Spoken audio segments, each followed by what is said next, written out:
If you talk about the next crew, guess who?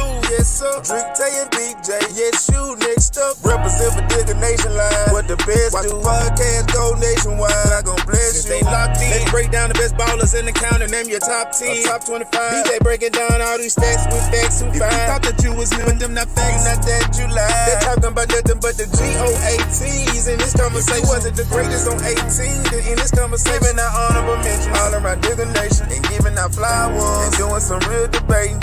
Like take heed, the best all around athlete that I ever seen. I'm the best all around rapper, others after me. I feel like Bookie Wilson when I'm running, you can't tackle me. I told them people Dega Nation come and join the winning team. No cap, we ball around here. No cap, some dogs around here. I'm talking about Ben Bean, living legends all around here. The best we done saw around here. So welcome to Dega Nation Live.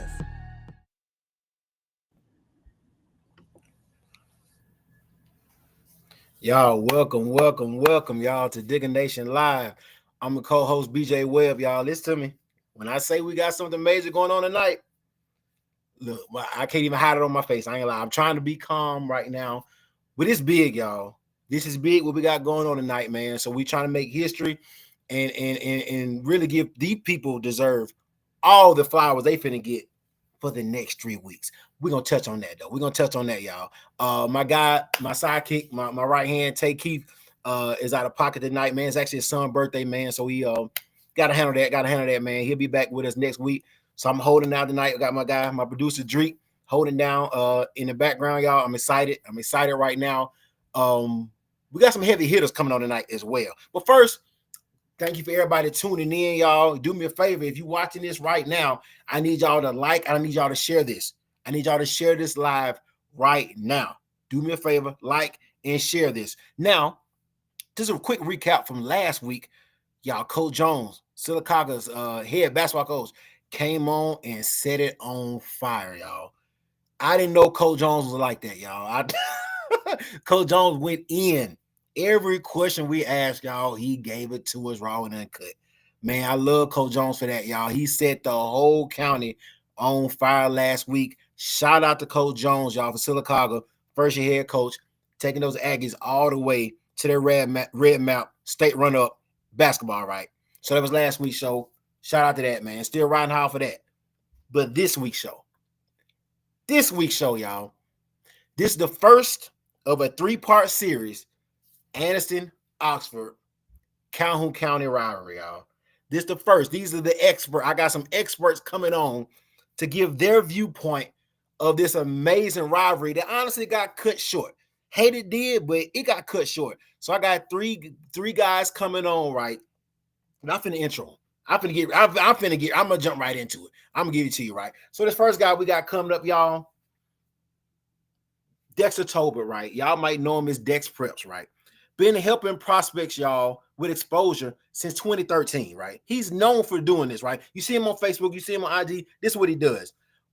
Former writer for the Crimson Blue Chips, had Dex Prep Elite Camp Series. Before I even knew him, I saw him on Facebook doing camps, y'all. He been out here in the streets handling business for these athletes. So he's great to talk about the athletes, right? Had the Dex Prep Elite Camp Series, currently a part of Touchdown Alabama Magazine, Justin and Dex Show, and had a show on TV 24 called Dex's Dudes. Y'all, do me a favor. Show your love for Dexter Tolbert. Bring him out. Yes, sir. Yes, sir. Hey, we're going to keep this thing rolling. We're going to bring them all in, right? This next guy right here, another formidable guy we got coming on tonight. 38 years, full-time journalist, y'all. Actually graduated from Western Kentucky in journalism.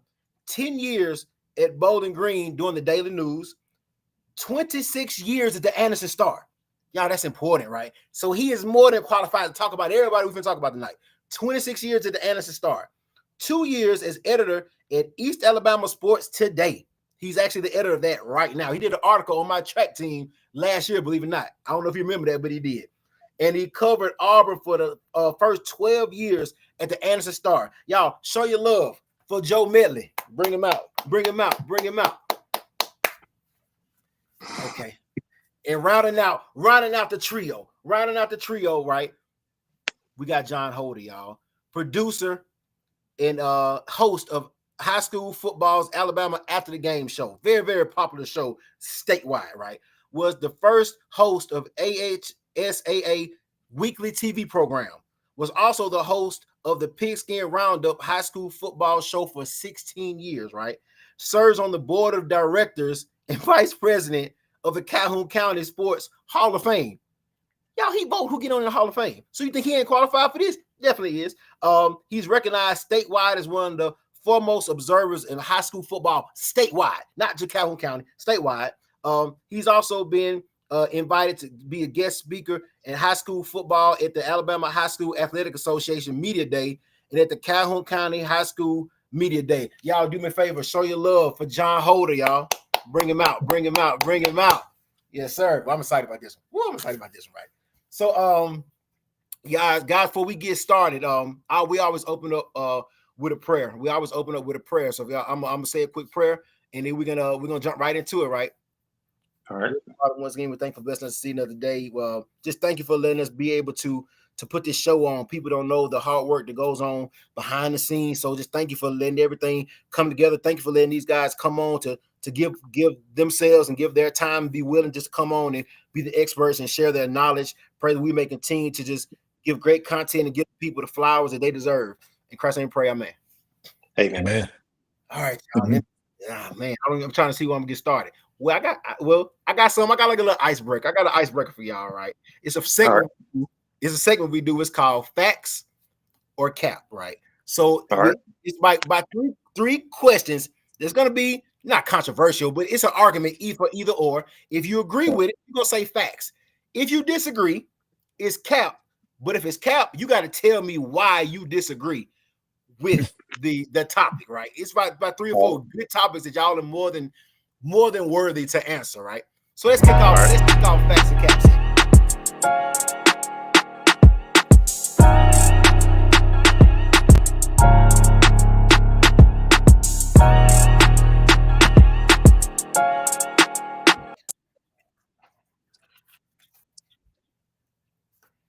Okay. Let's see what we got here. All right. Facts or cap, right? Alexandria. I'm trying to laugh. Alexandria is the best football program in the history of Calhoun County. Facts or cap? If you say facts, it's facts. If you say cap, I need to know why that's not true. Y'all let it rip. Dex, we can start with you. Then we can go Joe. Then we can end with John. I would say cap. Why? You got Oxford with 4 state championships. I mean, Alexandria's good. Don't get me wrong. Back in the day, Tony Young, Matt Campbell.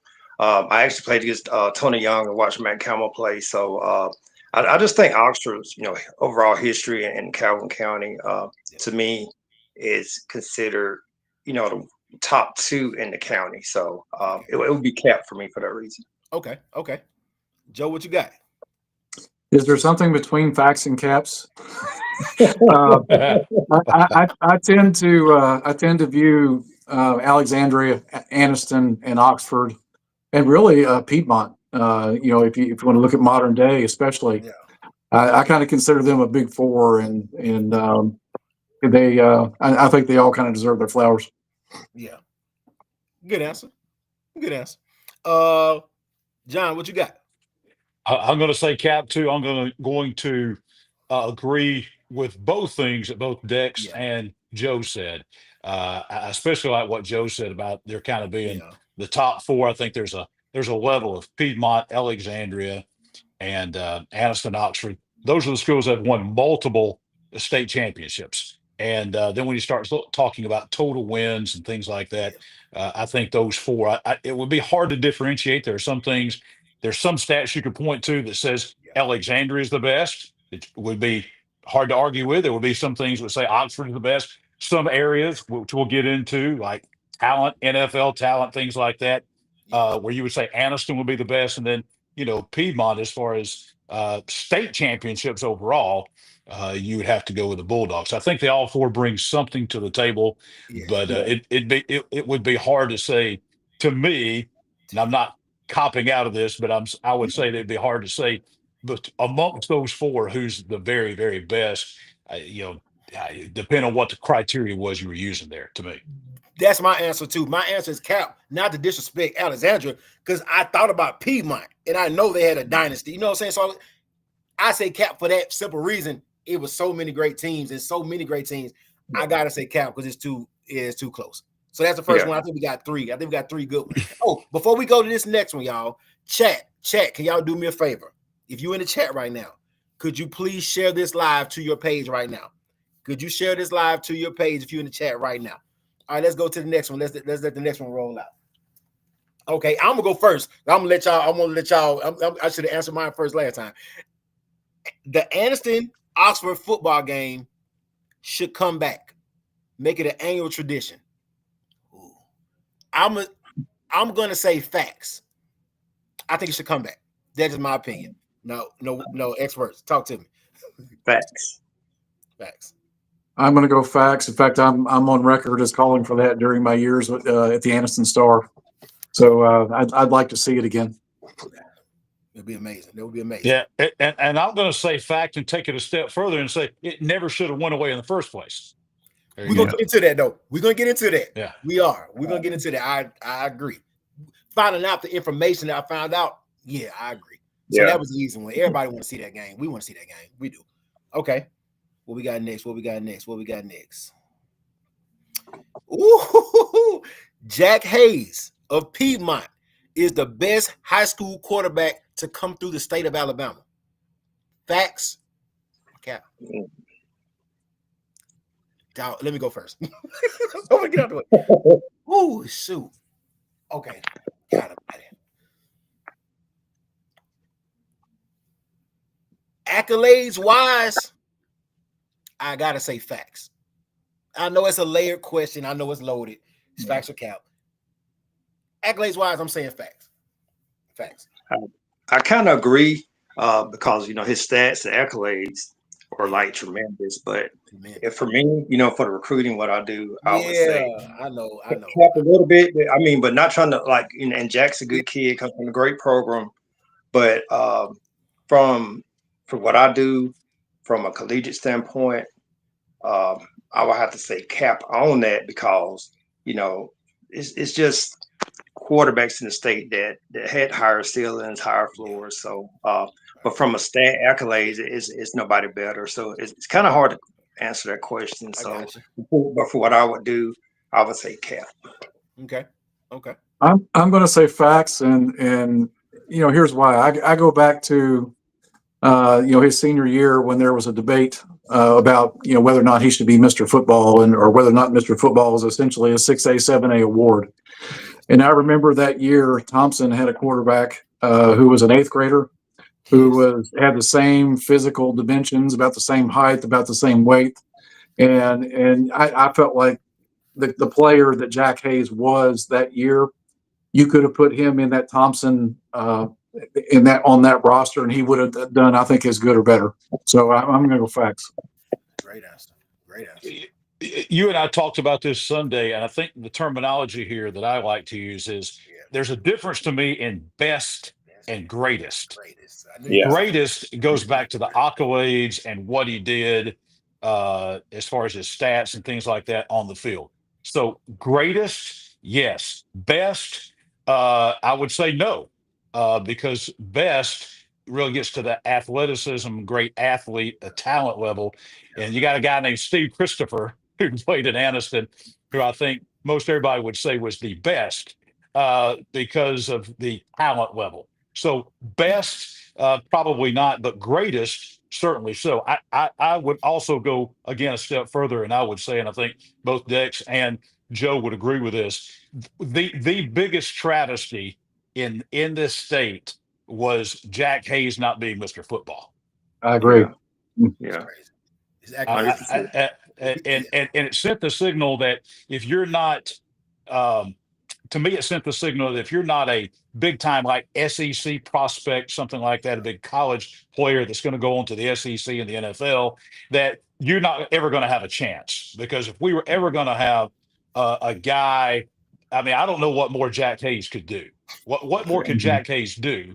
And nobody, when you start looking at the stats, nobody has done what Jack Hayes has done on the field. Nobody. 100%. That's a lightning rod question because Jack Hayes was that. He was that guy. Yes, no doubt. No doubt. He really was. Great question. Great answers. Great answers. That might be it. We might have one more, or let me see. All right. So look, I want to. I forgot one more. Woo-hoo-hoo. The '89 Anniston football team is the best football team in Alabama high school history. Hmm. Oh shoot. God almighty. Learning what I've learned. I might have to say facts, y'all. I'm in person. I'm gonna say facts. I'm gonna say facts. It's on y'all. I've seen in person. I would say facts, but it's been a lot of great teams out there.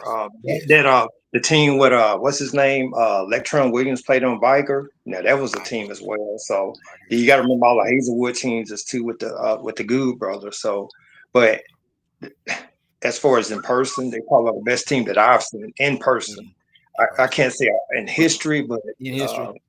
Yeah, but they were really good. Okay.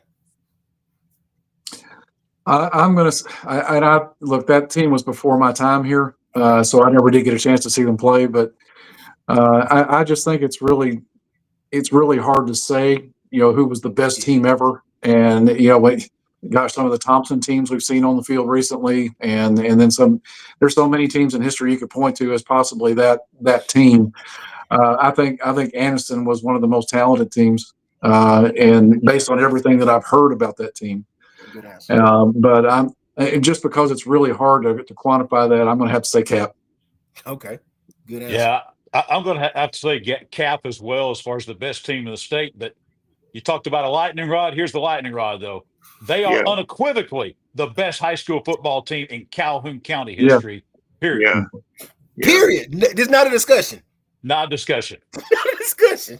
I saw them play. I know Oxford people are going to have a cow about that. Maybe some Alexandria folks, but 89 Anniston, best team in county history, but not state. Yeah. We're gonna have to dive into that, y'all. That's worthy of conversation. We got to talk about that. We're gonna because things I've heard, I can't believe. My mouth was like wide open when I heard about it. We got to talk about it. We got to talk about it. Most definitely, right? So I think that ends the segment. Facts and Cap, right? I might have a little highlight reel of some of the players that could possibly be discussed tonight. So I want to roll that out just to show the chat like these people are worthy to be praised. Can we cue up the highlight tape?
Hey, that's just a few. This is a few of the ball players that came through the county. Shout out to Dex, man, for queuing us up with those highlights. So let's jump into the meat and potato, man. I got some questions. I'm gonna queue y'all up, and I'm gonna let y'all take off with y'all knowledge. So let me say this. I'm gonna start with this.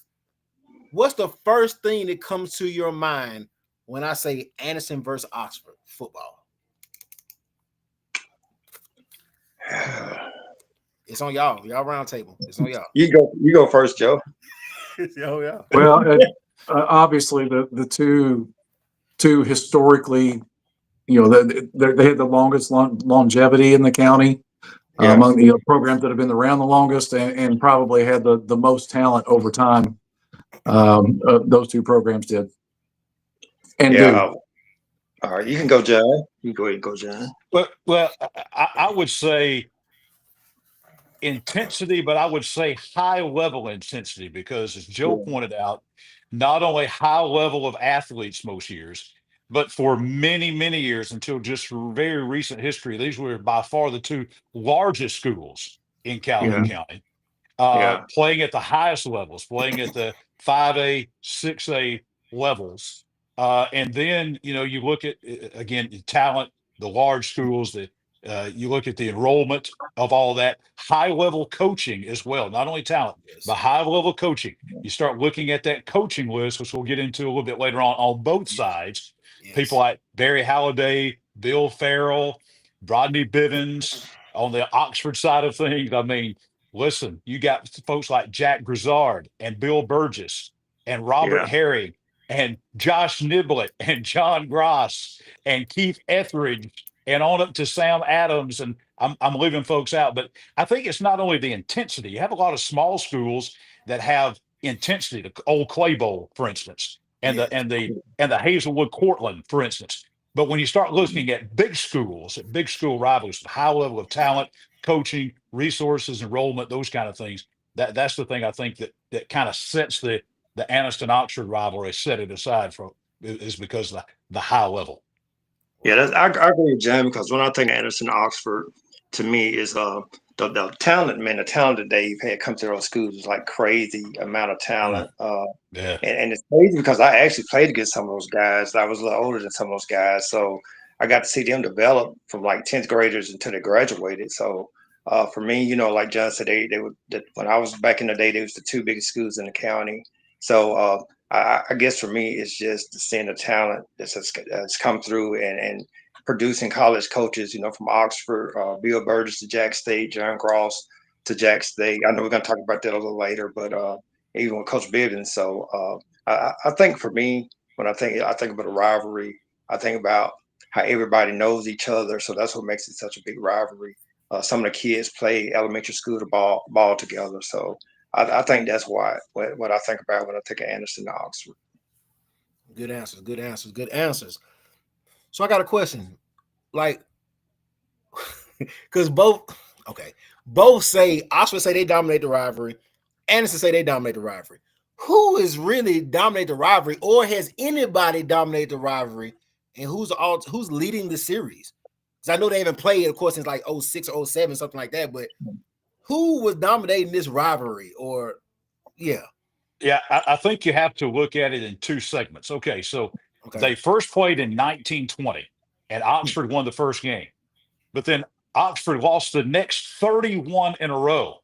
What? They didn't win again until 1962. And there's a lot of folks now from Oxford.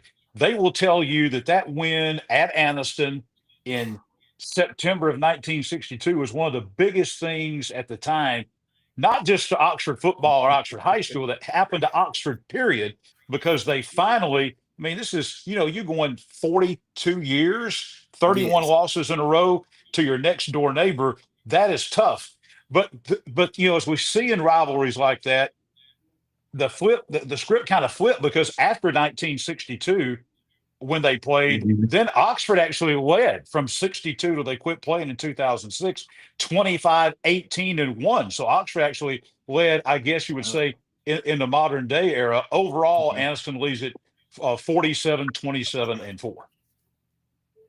47, So 27, and 4. didn't Oxford and Anniston play in 89, the 5A champion versus 6A champion? Didn't they play that year against each other as well? And I think Anniston won. That's exactly Yeah. right. They and we can talk about that a little bit. Anniston actually Anniston was a 6A champion, and Oxford was a 5A champion eventually. Wow. And Anniston won the game 31-12. Shows you how good that Anniston team was. But I think the golden era of the Anniston-Oxford rivalry, in my mind, and maybe Calhoun County, the golden era of Calhoun County football, was 1988 to 1998. And those 11 seasons right there. It was 6-5 Oxford, but they had 7 games that were decided by single digits. 4 of those contests were decided by 1 point. And you also had those 2 teams combined in that time to win 5 state championships. Anniston won 2 6A titles. Oxford won 3 5A titles in that time. And then if you throw in 2 of those years, 88, 89, Wellborn was by far, anybody will tell you, they were the number 2 team by far in the state in 5A. And so they could, if it had not been for Oxford, Wellborn would have had a couple of state championships. Alexandria was very good in that time, won a couple of state titles in that time. Piedmont, I think, had a semifinal team during that span as well. It was, I think, I think you would make a good case that was maybe not only the golden era of the Anniston-Oxford rivalry, but maybe the golden era of Calhoun County high school football in that time from 88 to 98. And worth mentioning here, I think, when you talk about Oxford and Anniston being the 2 biggest schools in the county, 6A, but this was before there was a 7A. Yes. And I think, we've kind of been so far into the 7A era now that people kind of forget there was a time before that. Yeah. God almighty. That's a great point. Yes. We went back to the 20s. John is the GOAT. So to follow up on what Joe just said, think about this. Anniston won 2 state championships in 6A when 6A was the highest level. It was the highest, so, yes. Yeah, they're beating out all the quote unquote big schools like we have today. Yeah. So wow, that's crazy. So y'all, these schools are, how far would you say the schools are apart from each other? How many miles would you say? 6 miles. So 5 miles separating these schools, y'all. What is your thoughts on like the amount of talent that has came from these 2 schools 6 miles away from each other? Like, we're gonna dive into the talent in a minute, but like, this is crazy. You got to think about, you got NFL players on both sides. I mean, you got current NFL players from Oxford. And like I said, we're going to dive into it a little later, but man, the talent level, the talent level is like crazy. That's something you see like at it's hard to describe, like back in the day when you had the Leah Montgomerys back in the day, the Central Tuscaloosas, even though they wasn't close. The talent level was crazy back during the day, and still today. It's unheard of in my opinion. For one area, for our size of this small area. Yeah, I think the stat that all time, as far as NFL goes, there are only 6 schools in Alabama. We're looking at about 380 schools that play football in the Athletic Association, not counting, AISA schools and private, Christian schools and things like that. So we're probably 450 high schools that play football in Alabama, and there's only 6 that have produced double-digit NFL players. Anniston is one of those 6. Yeah. Top 5, I think. I think they're 5th. I want to say they're 5th with 12. Yeah. And actually, 12, I think they had more than that, because I don't think they included Anton McLean on that list, if I remember correctly. So, and I wonder where Anniston would stand if you put a per capita tag on that. I know that'd be crazy. Yeah. Okay, I'm trying to see how I'm gonna word this, because I've heard this, but of course I'm in. If y'all don't know, I'm from Talladega, right? I'm right down the street, literally right outside, peeking in. But so I've heard, but y'all know more. I've heard that it's an amazing talent that came from a little small community called Hobson City. Yep. Do y'all know anything about that? Yep. I've heard that some of Oxford's best have came from Hobson City. Rock Taylor, I think he's from Hobson City. Okay.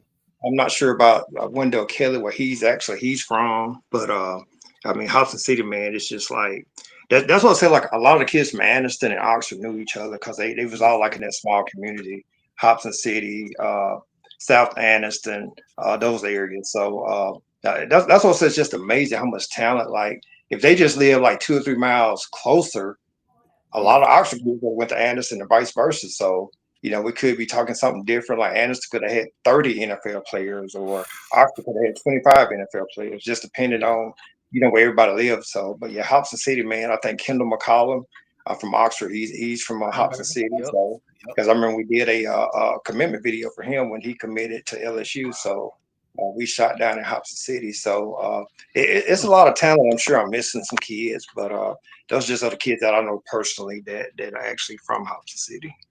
And to give you some perspective on what to have so much talent come from such a small community, back in my days at the Star, every once in a while we all kind of were all hands on deck and got thrown into election coverage.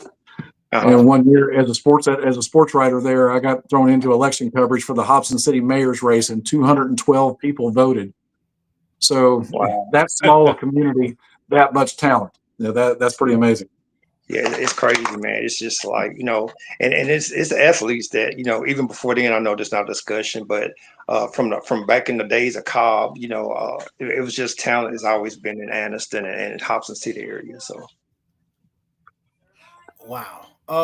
Y'all in the chat right now, you see the knowledge they producing right now. If y'all have some questions in the chat, drop your questions in the chat, and we can even show them on the screen, y'all. We're gonna answer questions that's in the chat as well. I have questions, but we're gonna answer any question in the chat. If you're in the chat right now, share this live right now to your page. Take a second, hit the share button. People need to hear about this, y'all. They need to hear about this, right? So what y'all sound? It sounds like, I'm a big track guy. It sounds like Hobson City is a Jamaica to football. Think about it. The little small island of Jamaica has literally produced the fastest people in the world. It's not even a debate. So Hobson City is, I mean, you can kind of compare it to that. Like I say, I don't have all the info on who's actually from Hobson City, but I know some great athletes did come from Hobson City. So I would say it could be kind of an accurate statement. But like I say, South Anniston, West Anniston, the city of Anniston, city of Oxford all produce a lot of good players. But like I say, Hobson City is a hub for athletes from even before people went to Anniston when they went to Cobb and places like that. So. Hey, Robert, my guy, coach, I ain't answered for a long time, and he played with me at Tyler. He said top 5 running backs are coming out of Calhoun County. Don't y'all answer that, because Robert, you don't know this. They're going to throw out names position-wise of some of the best players that came through from both schools. So trust me, we finna get down to that. Oh, trust me, that's coming. I'm saving that for that. I'm saving that for later. That's coming. All right.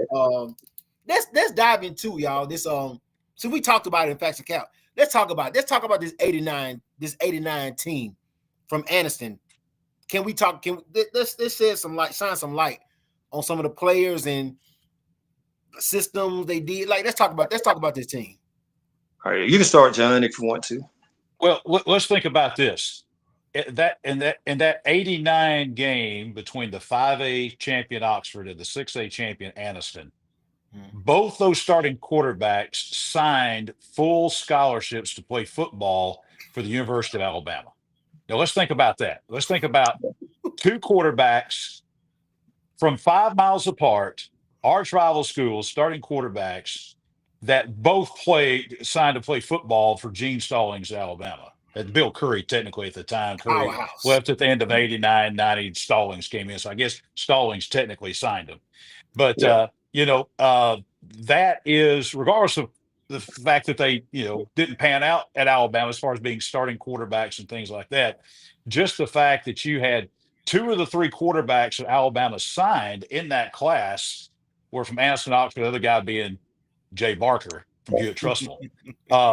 But I think that tells you that's amazing. If that happened today, if Alabama signed the starting quarterback at Anniston and the starting quarterback at Oxford today, can you imagine in this day and time what that would be like? Well, that happened with both the quarterbacks from Anniston and Oxford in 1989. Yeah. I mean, the Anniston team, the '89 team was loaded. Of course, you got to think about. This is my opinion, and Orlando Waters to me this is my opinion, is probably the greatest athlete to come through Calhoun County, at least in the modern era. I'll put it that way. I mean, the team's absolutely loaded. They had Dominique Callaway. They had the Mixon twins. They had Kenneth Best. To me, was a great tight end. They had, I think it was is it Chris Lee or Stephen Lee? Was he on that team, or was he on the '94 team? John? I think he was. I want to say '94. Okay. And then you know, and I forgot, Dex. I forgot some of the underclassmen on there because K Mays and also Larry Bowie, who were future NFL guys. They were 10th graders on that team, and maybe the most underrated player on the team. I'll tell you from watching. When I watched Anniston play that '89 team, watching them play, there's a guy who went to Jacksonville State as a wide receiver named Billy Smith. Yeah, Billy Smith may be the most underrated player in Calhoun County history. The guy was phenomenal. Yep. So that's 4 NFL guys off that team? That's 4 NFL guys on that '89 team? Mays, Callaway, Waters, and Bowie. Bowie played for the Redskins. Let's see if we got Mays, Orlando, who else? Bowie. And I think Callaway. Dominic Callaway played for the Steelers. Callaway. Yeah. Wow.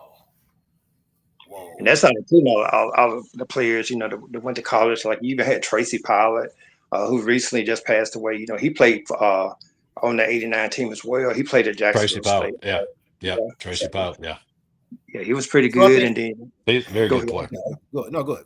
I think Joe, were you still in Kentucky around the '89? Were you weren't doing so it was the '89 team. You said the '89 team before you, but they say, I gotta ask some questions because they say that team was 4 NFL guys on that team. What in the world? And then I heard, I don't know how true it is, I heard that this was the first team to run the spread.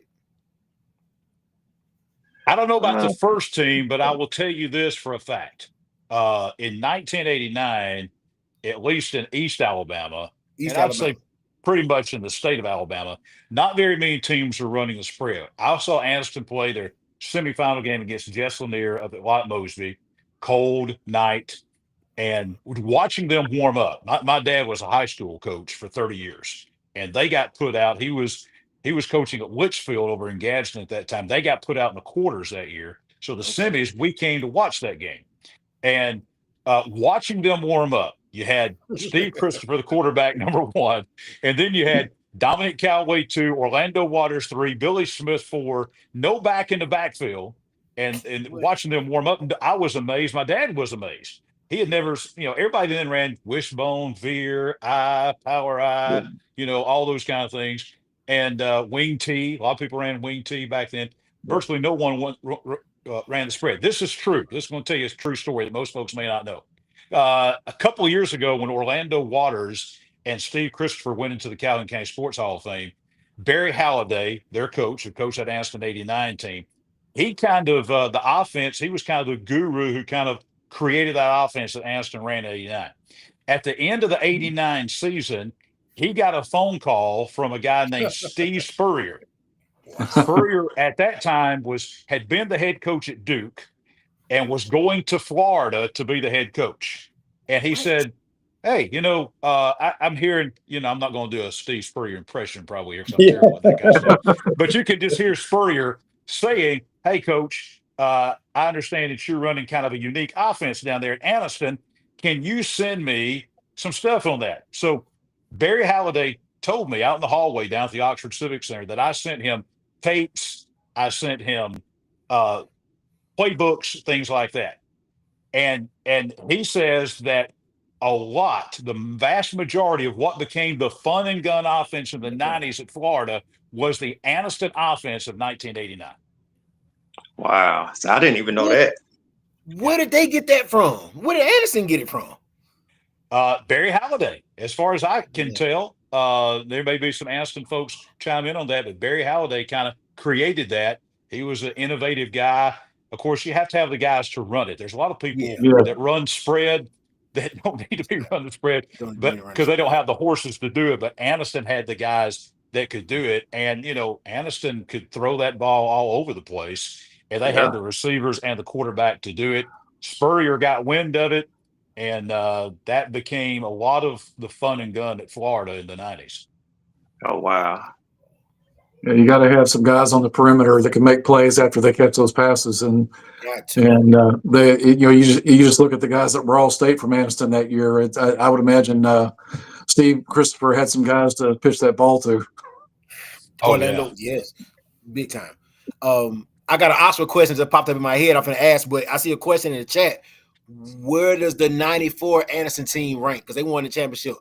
How does that team even compare to the 89 team, or how good was that 94 team really? I think the 89 team was probably better. I mean, don't get me wrong, 94 team had a lot of good players, NFL type players, but it's like Jon said, the 89 team was like probably the best to ever come through Calhoun County. And like I said, I know what the 94 team had. Mays was, I think, one of the Blair brothers. I think they had a tight end. Last name Johnson that played at Georgia. So I mean, they were very talented, but just to me, the 89 team is to me the best team to come through Calhoun County. Amazing tidbit. I was going to say an amazing tidbit. The 94 team actually had more all-state players. Yeah. Which is that's amazing to me. It's 7-6 and going through and counting it, but it is crazy. And all those great players on that 94 team, I don't think we even mentioned the quarterback, Montressa Kirby. And Montressa was a great player at Jack State. He's a great coach now and a great guy. I'll say this about Montressa Kirby. Montressa was one of the best people that's ever come out of Anniston High School. That guy is a phenomenal, great, superhuman being. And that 94 team, again, as Joe pointed out earlier, that team from 94, again, they have still not gone to 7 classes yet. So they won the 6A that year. They won the biggest of the big dogs in Alabama that year. So obviously, even though I agree with both these guys, the 89 team would beat the 94 team. But I think that 94 team, they just had the 30-year anniversary of that team this past football season. Obviously, they were not chopped liver for sure. That's a great high school team. I'm gonna catch a lot of flack for that, but I just I just know I am. So, before I get to my Oxford question, I confirmed about that spread offense with Anniston. My guy LaCoy Wilson was from Talladega, 92 running back for Talladega, first team All State, 6A. So he was the best running back, literally classified in the state. And he said when we stepped on that field with Anniston, they came out in the spread and we didn't know what it was because they had never seen it before. He confirmed that with me last night. He's like, bro, I didn't know what they were running. And he was 13 All-State running back. He's like, man, we couldn't do nothing. We didn't know what they were running. He confirmed last night. To those who saw that team play, I'm curious with all the talk of spread offense here. Did Steve Christopher run the ball much for that team, or did he mostly throw it? He mostly threw it. Wasn't he like the first quarterback to throw for 4,000 yards or something like that? So. Okay. Yeah. Because when we think of spread offenses now, we think of the quarterback that runs. Yes. Yeah, RCO and stuff like that, read pass option. Yeah, he ran some, but he was more of a passer. So yeah, that's yards in the 80s is crazy. I agree with Dex on that. And I would also say that one thing too that Joe reminds me of in bringing that up. What really gets vastly underrated about Anniston is everybody talks about the offense, and they were great. They scored, 31 points on the 5A state champion. They scored 49 on Hewitt-Trussville. They scored 49 on Cedartown, Georgia, who was phenomenal. They ran up a lot of points on people, but the defense in Anniston, hey, Hewitt-Trussville scored 3. Cedartown, they shut out. I think they shut Cherokee County out. They held Oxford to only 12 points.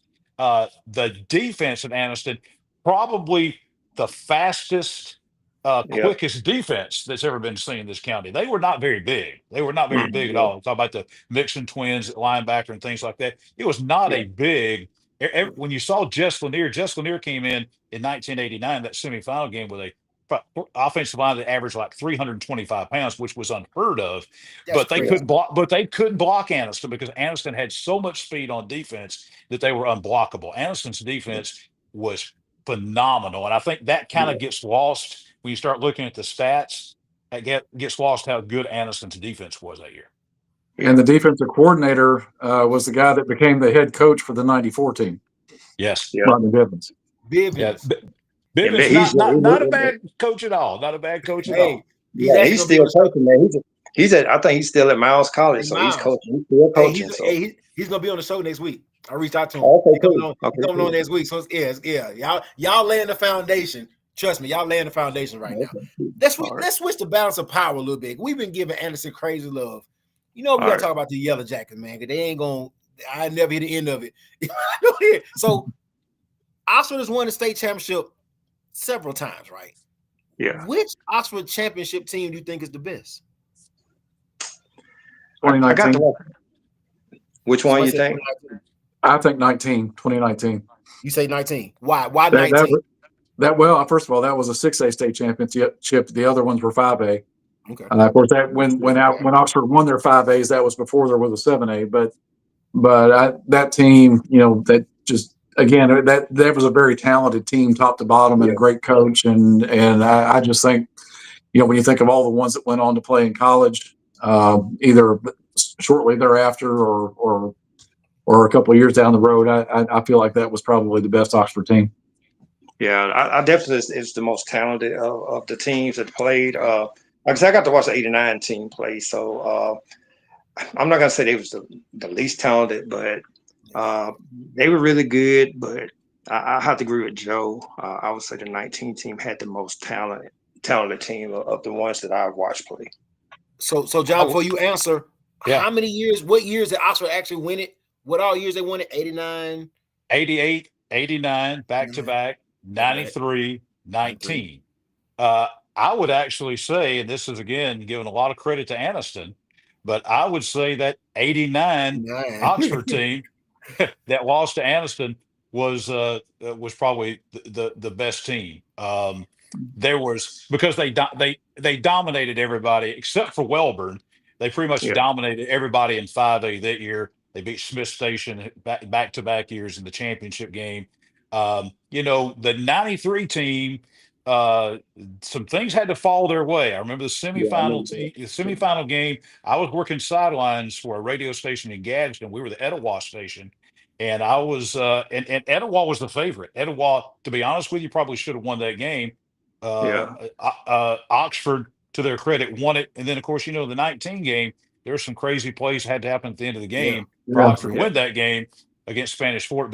But again, give credit to Oxford for that. But the '89 team, except for playing Anniston and the twice that they wound up playing Welborn that year, Oxford was pretty dominant. Those other, I guess, 12 games they played, they were pretty dominant in '89. Yeah. You mentioned some crazy things that developed in that 2019 game. Maybe the craziest was the fact that Oxford starting quarterback got hurt, and Zay Britt comes in and gives a very different look that Spanish Fort had not prepared for, and that ended up being a real turning point. Yes, it did. The Fagans was on that 19 team, wasn't it? I think Antoine Jr. and I think Trey because Trey Corn scored a touchdown. Trey Corn scored a touchdown. You're right. Yeah, right. He did. He scored the go-ahead touchdown. Yeah, that team did have some talent. They did. Question for you. In your opinion, all opinion based, do you think Oxford has produced some of the best defensive talent in the state? I would say recently they have. With Trey Elston, like Quan Alexander, KJ Britt, Pearson Booth. I think one of the guys at Oxford that definitely gets overlooked is Jalen Swain. I think he's a legit dog. So I think they have produced a lot of good defensive players, especially the modern era. You talking about J-Rock? J-Rock? Yeah. J-Rock, yeah. Okay. Joe, what y'all think? Joe, you take it. Well, and there's another one that we need to mention too. Darius Gilbert was a great defensive player. Play up for that, but they produced a lot of great defensive players, and sadly, if you look at some of the greatest players in Oxford history, and a lot of those were on the defensive side of the ball, there are also guys that never played in this game. Yep. Right, because the game ceased to be before they came along. Yeah. Like what's the running back that had at Oxford back in the day? Rock Thomas. Not Rock before then. Way back then, was it the one that played at Auburn before then? Was it a Terry Henley or somebody like that? Or God, what was his name? Yeah, Terry Henley played back in the early 70s. He played, I guess, with Sullivan and Beasley and all those guys down at Auburn, and and his brother Mike Henley, who just a couple of years ago also went into the Calhoun County Sports Hall of Fame, a great player as well. Yeah, I think that, and Joe makes a great point again. This is one of the things that makes me sad about we've almost next year will be 20 years since the ending of the Anniston Oxford game. And so a lot of the great NFL college talent that we've seen come out of Oxford, those guys never got to match up against Anniston. You start looking at, all these guys like Keenan Britt, who's playing now, Mason Mims, KJ Britt, Trey Higgins, all those guys going back through the years that never got to play Kenny Britt, Clay Webb, all those guys, they never suited up against Anniston. We're to the point now where there's not a high school student alive that was even alive when the Anniston Oxford played each other the last time. That's a shame to me because and we're not even talking about the talent that Anniston's had in the last 20 years too. People like Buster Pope and Antoine McLean and Mike Montgomery and all those guys. Yeah. Somebody in the chat just asked, because everybody don't know. We might think this is common knowledge. It's not. Why don't they play anymore? Can we talk about why they don't play anymore? I don't know because the reason I think it stopped. Everybody know what happened at the game, but it was nobody from Anniston or Oxford. That's what I was going to say. That caused the problems for them to stop playing. So I don't know. It was something bigger behind it. I mean, I don't want to say or kind of, pretend that I know. It's just like one of those unsolved mysteries. Like, why did they stop playing? I mean, for me, it is because, it was nobody from Anniston. It was nobody from Oxford that actually caused what happened that night, from my understanding. So it was somebody from Weaver. I don't have an answer for that. So I wish I did. The person that fired the shots that night, they said was from Weaver. Those are the reports that I read, and because that was before I was covering the high schools. But I think within rivalry sometimes there are feelings, and I think just the kind of feeling that was there maybe between the two rivals when that happened, it didn't take maybe a whole lot to possibly cause somebody or one side to not want to play. And I think that's really sad. And two, I think maybe an underrated factor is just the way things have developed classification wise between the two programs, because with Oxford going up to 6A and then Anniston going down to 4A, that I think that maybe has a little something to do with it, because if you're Oxford, you're looking to play non-region opponents that are going to prepare you for something. And maybe you think a 4A team isn't that team. So maybe that has something to do with it. But Oxford does play Jacksonville, sometimes. So, Yeah, they did the last 2 years. And but that of course is when Jacksonville had probably their generational quarterback too. Yeah, I think I was at that game that night. I was actually standing on the sidelines. And at halftime, K98 had asked me to come up on the Oxford broadcast to be a guest at halftime. And it just so happened that after I did the halftime interview, I said, I'm going to hang around and watch you guys broadcast the game for a little bit here in the third quarter. And then the shots, and, I'm from Spring Garden, so, but we don't have stuff like this. I'm immediately thinking, okay, that's firecrackers. And then it became, people started running. And it was evident that it was not firecrackers and things like that. I think at that point in time, I think that there was maybe a suggestion to let's have a couple of years to let things cool off. Even though, as Joe very astutely pointed out, the people involved with the shooting had nothing to do with either Anniston or Oxford. This was not like somebody from Anniston got mad at somebody from Oxford and decided to shoot them. This was totally unrelated. The context of this was the opening game of the season in 2006, and it was on a Thursday night. Okay, so opening game of the season, Anniston Oxford, Thursday night, Lamar Field. You got everybody coming to that game. People, there's a lot of Anniston people there, obviously, a lot of Oxford people there, obviously, but there's just high school football fans from everywhere, from Welborn and Weaver and Sachs and Alexandria, just to come to watch the Anniston Oxford game. It was the big thing in town, and so you had people that involved with the shooting that didn't even had anything to do with Anniston Oxford, had nothing to do with the rivalry, and then over time they just never they never played that. I think Joe makes another good point. I think the demographics, as far as enrollment changed, Oxford became a pretty good size 6A school. Anniston dropped down to 4A where they are now. The enrollment probably, I think the numbers now, Oxford probably has double the numbers that Anniston has. And to be quite honest with you, in most of the last 10 to 15 years, and Oxford would win that game pretty handily. But there have been a couple of years ago when Anniston was a 4A semifinal team and probably should have won the championship. The Anniston Oxford game would have been very good.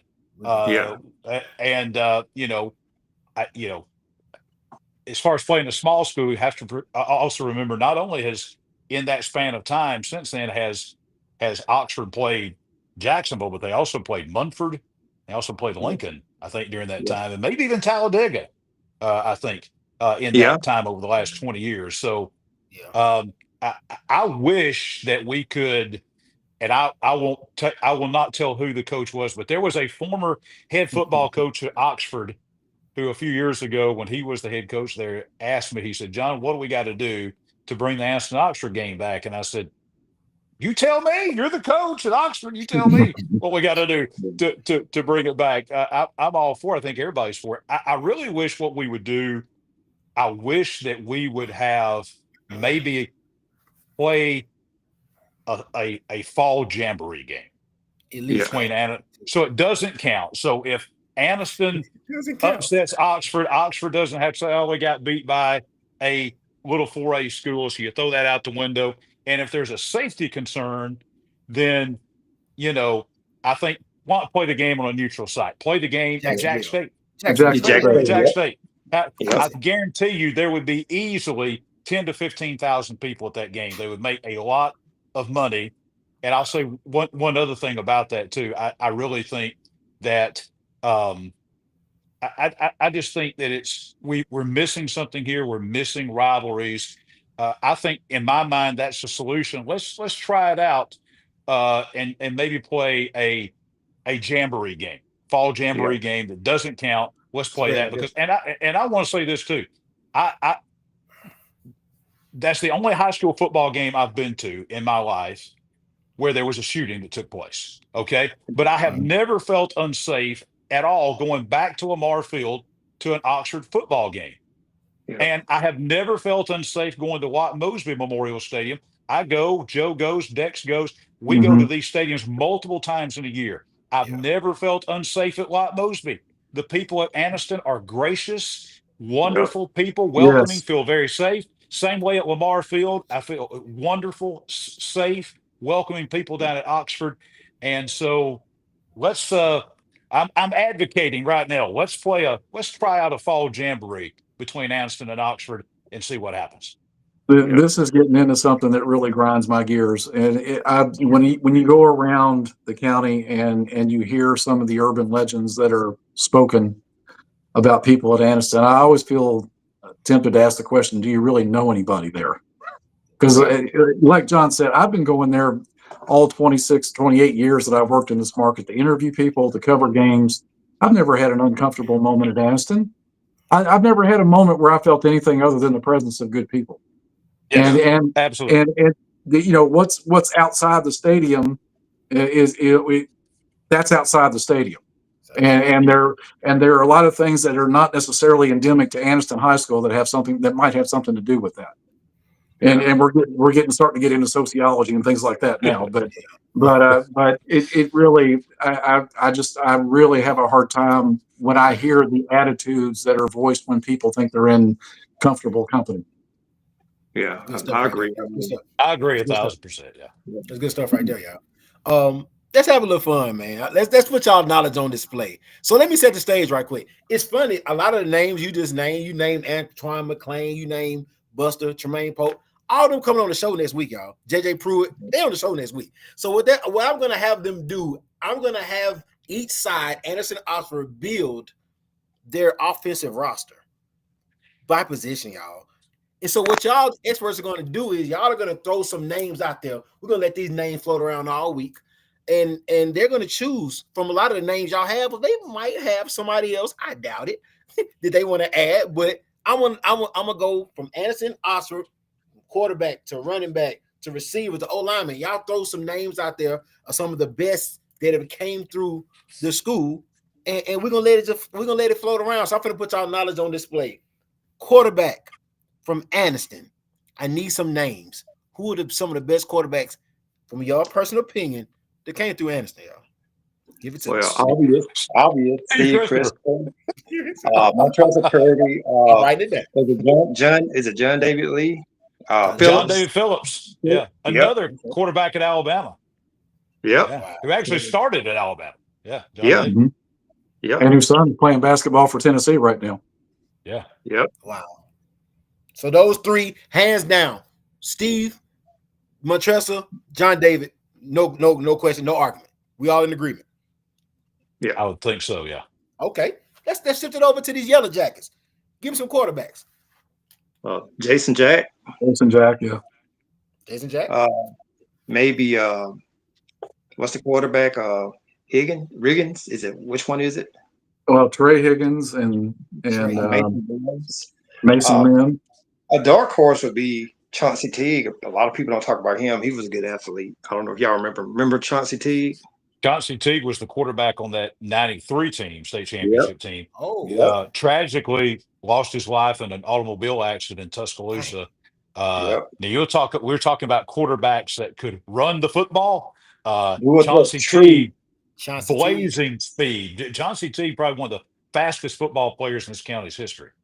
And he had a good size too. He's about 6'2", right? Was he like 6'2", 6'3", 190, something like that. Yeah. So I got Jason Jack, Mims, Higgins, and Teague. Yep. Another really good quarterback for Oxford who went on to be a major league pitcher is Jackson Stevens. Jackson Stevens. What year was he? He was on that 2011 team that made it to the semifinals and was pushing Hoover to the limit in the semifinals before there was a 7A. Wow. And before Hoover was able to put together a 17-play drive and turn that game. But Jackson Stevens was the quarterback on that Oxford team. And that may be, we talked about the 2019 team and the state championship teams. That 2011 Oxford team might have been one of the most talented teams to come through that school too. And also, what year was it that Oxford finished 10-0 undefeated? Maybe number one in the state. This was Josh Niblett. Maybe it was 2006. And they had to forfeit all the games. There were a lot of people. There were a lot of people who thought that Oxford team might have been the best Oxford team of all time, and would have been a favorite, if not the favorite, to win the state championship that year. Yeah. Josh Niblett's second, third year, I think, something like that. Going back to that 2011 team, again, we talked about what turned the game at Hoover. The semifinal game was that 17-play drive. Well, if Quan Alexander is not lost for the season before that game is played, I think him being on the field, he might have done something to stop a 17-play drive at some point. Yeah, absolutely. You mentioned Jackson Stevens, and I'll tell you about. I would say Jackson Stevens may be the best three-sport athlete that ever played at Oxford, because Jackson Stevens, obviously a great baseball player, played in the show in Major League, great quarterback, and Jackson Stevens was a quality high school basketball player as well at Oxford. I can't think of anybody that played all three sports that was the best. That's probably the best three-sport athlete Oxford's ever had. his home run in Game 3 of the 2012 state championship series, I don't think it's landed yet. He knocked that thing out of the Biscuit Stadium and it flew over the train tracks, and I don't think anybody's seen it. Jackson Stevens. I got his name down. Chat. I know y'all hear this knowledge. You got to share this, y'all. Somebody said Cam Sandlin. Somebody said Cam Sandlin. Somebody said A. Good player. Yeah. A. Peoples.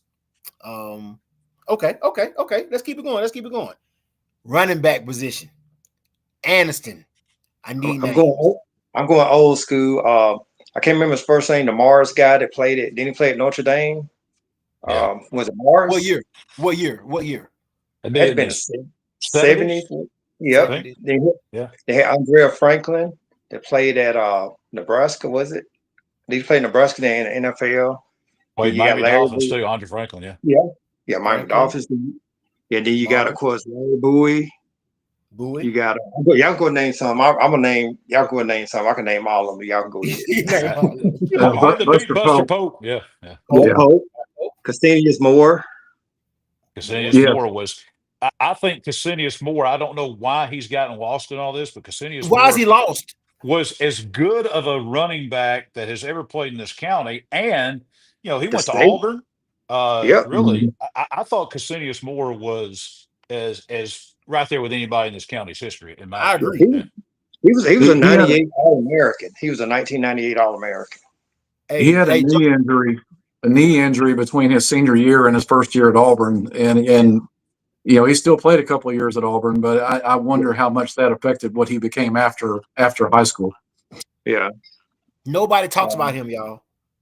True. I was a sophomore when we played them. I was a sophomore. Of course, they destroyed us, but I remember him. Like, nobody talks about Cassinius Moore. I'm like, y'all couldn't have saw him play.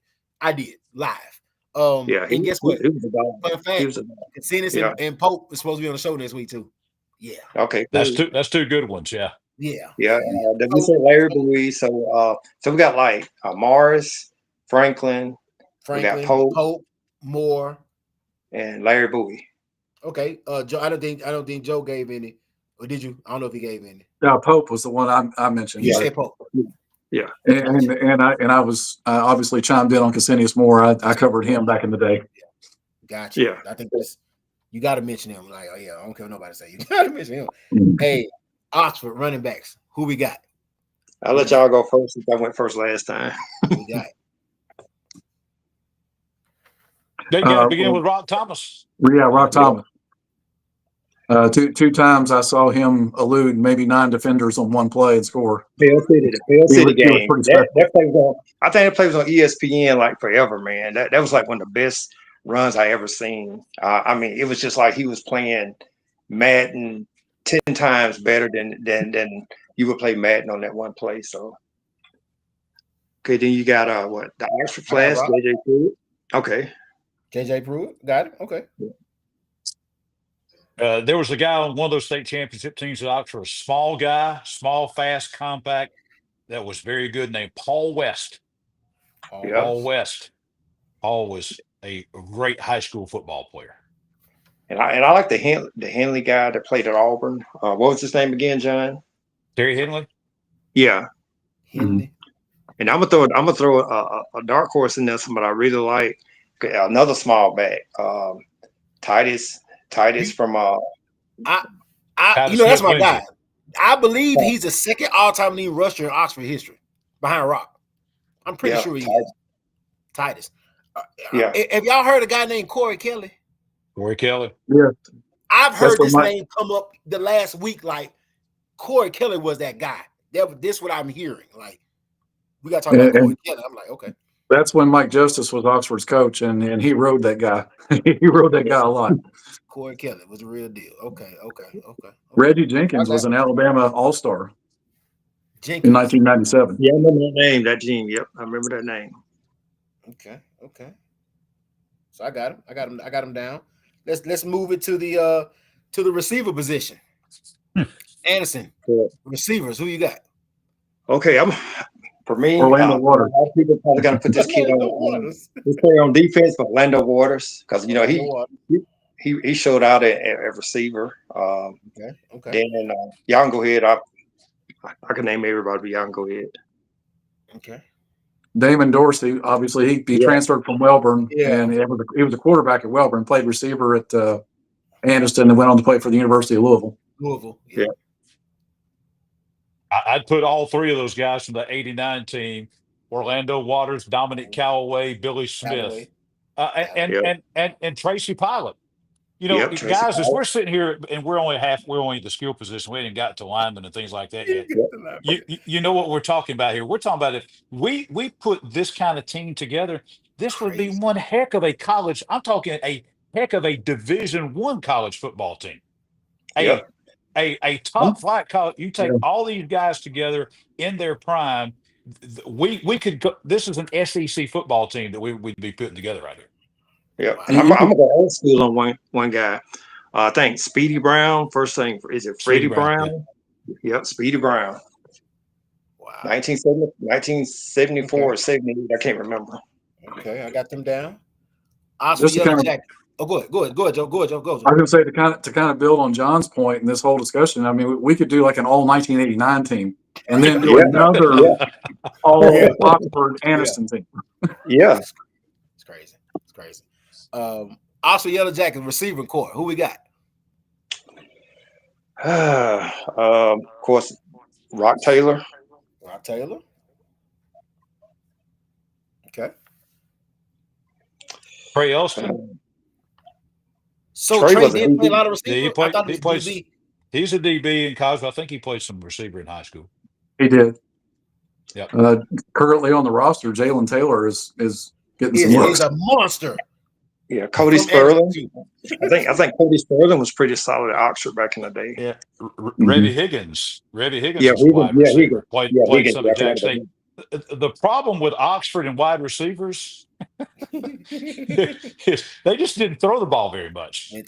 Bill Burgess never threw the football. As a matter of fact, Coach Robert Herring told the story, and I don't think he was only about halfway kidding. We did a photo shoot with all these great Oxford coaches one year down at Lamar Field, and all these guys were together. Maybe the only time they've all been together.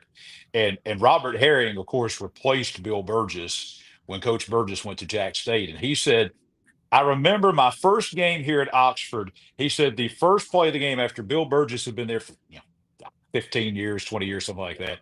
He said, the first play of the game, we threw a deep ball. Now it was incomplete. But he said, we threw like a deep ball the first play of the game down here at Oxford. He said, all the Oxford fans stood up and gave a standing ovation just because we actually threw the football. But Oxford just didn't, in the 60s, nobody threw the football. Coach Burgess detested throwing the football, running the wishbone, even in his days at Jack State. Coach Herring opened it up a little bit. He opened it up a little bit because he had Jason Jack and had some good receivers there. But it really is the modern times. You're going to have to get into the 90s and maybe even to the 2000s where Oxford really, threw the football a lot. Yeah. Jalen Taylor is a monster right now. Yeah. Yes. Right. He really is right now.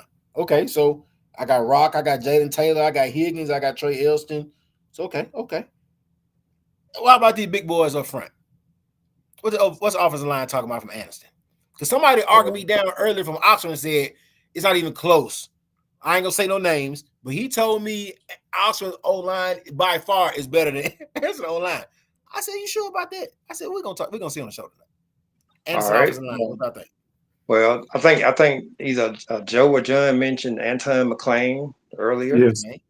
Rock. I want to mention Rock Montgomery. Rockwez. Chris Lee, the center. I think he was all-state center. Mm-hmm. And I think a guy that was actually, I think, good. I can't remember his last name. He wasn't that big. Was it Rudolph? A guy last name Rudolph that played for Anniston. That was good. Council Rudolph. He probably. I think he was. I think Council actually played at Cobb. And see, we haven't even talked about this. Not to get us off track here, but if you were to put all before integration, if you were to take all the great football players from Calhoun County Training School in Hobson City and Cobb with Coach Mosby over there, you throw all that talent into the pool and count them with Anniston and Oxford. It's for sure off the charts. Oh, Dontavius Blair. Blair. He was like a 6'7" offensive lineman. Blair. He led the way for Buster Pope in high school. Yes. Okay. Any name? That I got McClain, I got Raquez, I got Chris Lee, Dontavius Blair. Anybody else?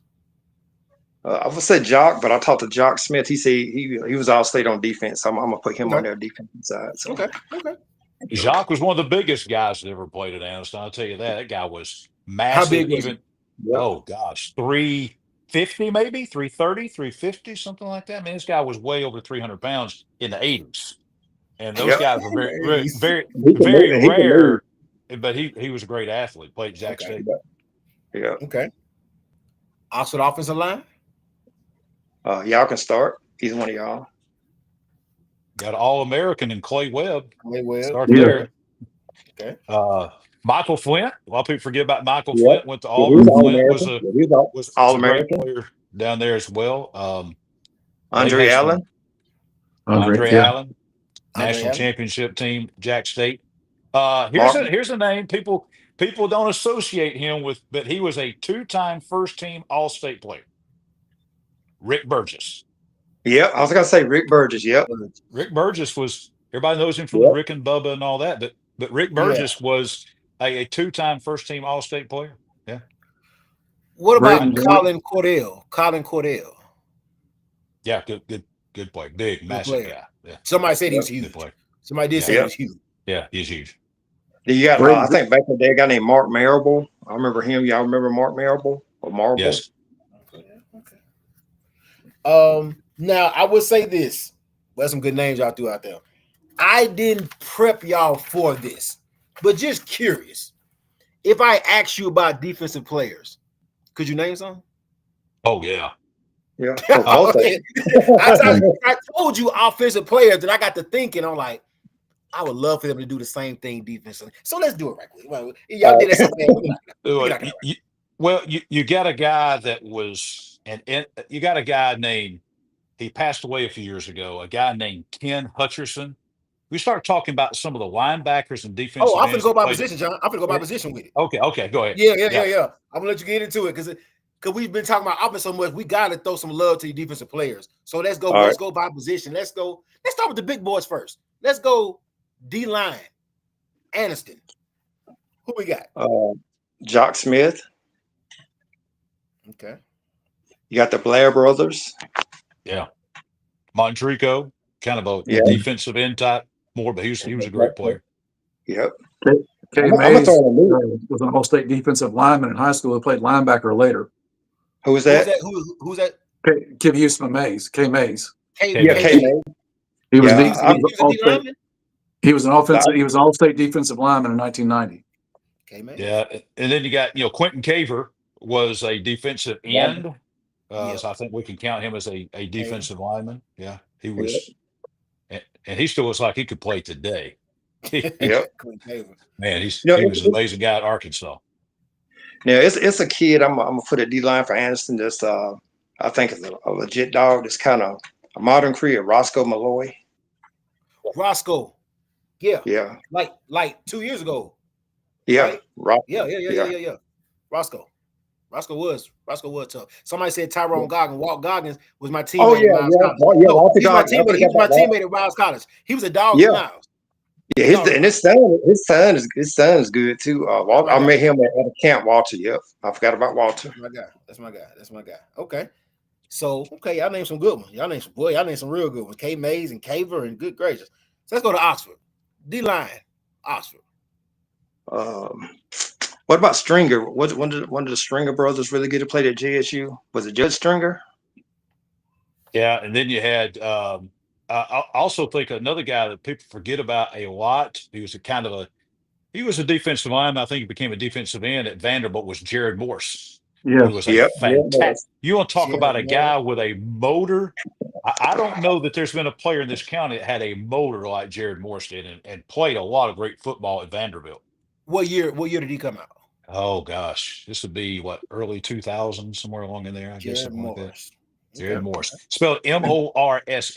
And while we're talking about offensive linemen, we've forgotten one we need to mention. and that's the guy who started a lot of football games last year for Auburn, Braden Joyner. Braden Joyner. Braden Yep. Joyner. Yep. God, He was followed behind. he followed Keith Etheridge to Auburn High School after Keith Yeah. left.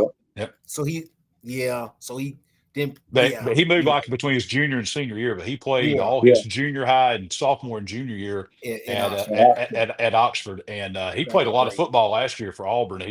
They don't mention him per se as a starter, but he played a lot of snaps for Auburn, and he's going to play a lot more as time moves along. I think he was voted all SEC freshman team by the He coaches. was. I think He was. So- It's Yes. big. It's big. I got So, Jared Morris right now.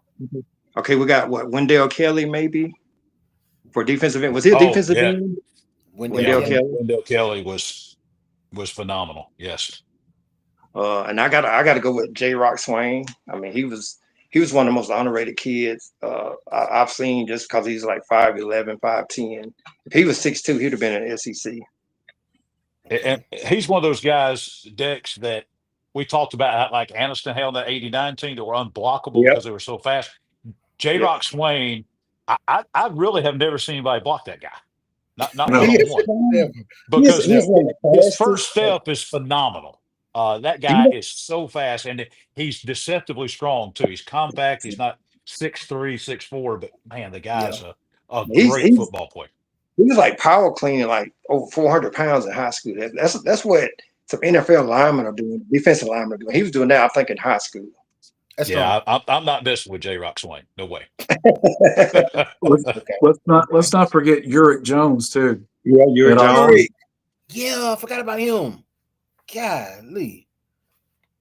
He came and spoke to Tyler Dick. He came and spoke to our players a couple years ago. He was like 6'7". 6'6", yeah. He's huge. Yeah. He like he can still play today. Okay. And I'm gonna give you a dark horse. I know a lot of people probably don't know about. Probably gotta pronounce his last name wrong. Jon Jurich, played in 1983. A defensive lineman. Yes. Jurich or something like that. He was an all-state. Jurisic, I think. Yeah, Jurisic. Yeah, I think he was pretty. Yeah. Okay. So I got him. Okay. Let's move to the linebackers from Anniston. This is where we get into it. Yeah. Linebackers, the Oxford and Anniston, the linebackers they have produced. Oh, wow. Let's talk about it. Quan Alexander. Let's go Anniston first. Let's go Anniston first. Willie Pless. Yep. Pless. Willie Pless. I think he held the record for tackles for NCAA for a long time, like 600 and some tackles. He played at Kansas. It was tackling machine at Kansas, and then played double digits years of pro ball in the Canadian Football League, and was he's one of the all-time great players in Canadian League football, and probably to this day, probably the best defensive player in Kansas football history. Willie Pless played in the late 70s, early 80s, Okay. So early 80s. Yeah. He's in the CFL Hall of Fame. And see me personally, I know we put Caver and K Mays at defensive end, but I like him at linebacker. I like him at linebacker, but that's just me personally, because I think if you got Pless in the middle and then you got Mays and Caver on the outside, that's going to be very formal. That's going to be that's an SEC linebacker. Right there. Yeah. But I mean, do y'all want to keep Mays and Caver at the DN, kind of rush DN like that's how I wrote them down. Is which me personally, I would put the Blair brothers at ends and move them to linebacker, but that's just me. But you have to, I'll let y'all figure all that out. I mean, for what I do, I would put them at linebacker. So I got Willie Pless right now at linebacker. Anybody else? No doubt, Willie Pless. So that's going to be Ken Hutcherson. Hutcherson was a phenomenal player, one of the best players ever played in this county's history. And then Caver, you may can count him as a linebacker as well. Because if in today's age, mixing twins, they was like maybe 5'8", 5'9", but they was like some of the quickest and hardest hitting kids you ever want to see. Okay.